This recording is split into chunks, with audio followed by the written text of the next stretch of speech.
এইটা আজকে টুনা ফিশের ভর্তা বানাইলাম।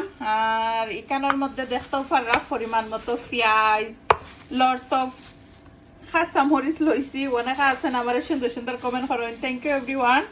ফার্স্ট এখানে লবণ দিলাম, দেখতেও পাররা বালা ঠিকানে সুন্দর কইরা মিক্স করমু।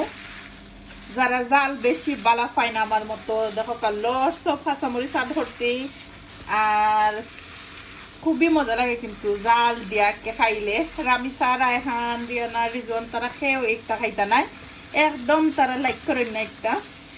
তো আপনার আর ভালো লাগে নি অবশ্যই কমেন্ট করবা। বর্তা যারার ভালো লাগে বর্তা তুমি অনেক আসুন যে জাল খাই, আমি নাই অতিরিক্ত মিডিয়াম জাল খাই। দেখো কত যে সুন্দর একবারে খেতে গেছে কি ফিশটা মজে গেছে কি। এখন আমি টুনা ফিশ গুলো আড করে দিমু, তাও করেন্টার পাতাও আড করমু।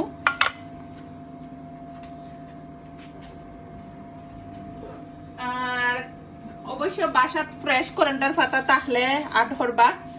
এটা দেখো আমি বেশা করেন্টার পাতা দিলাম, আমার কিন্তু ভালো লাগে ফ্রেশ করেন্টার পাতা, রিয়েলি ইয়ামি। কিন্তু এই ভর্তা যারা খাইছেন না ট্রাই করেন যেন সুন্দর করে নাইসলি মিক্স করবা।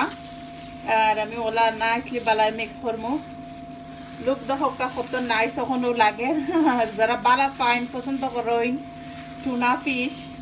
আর এটা যে লন্ডনে সবসময় কেতা ইজি ভর্তা কি সবসময় সবাই বাসা তো থাকে, সন্সবাড়ি টেস্ট করে অ্যাভেলেবল থাকে সবসময়। কুইক আইনা বাসার মধ্যে ইজি ভর্তা বানাইয়া খাইতে পারবা। তো হকার লুক কত নাইস আইছে, আশা করি ভালো লাগবো। লাইক কমেন্ট করবা। By everyone.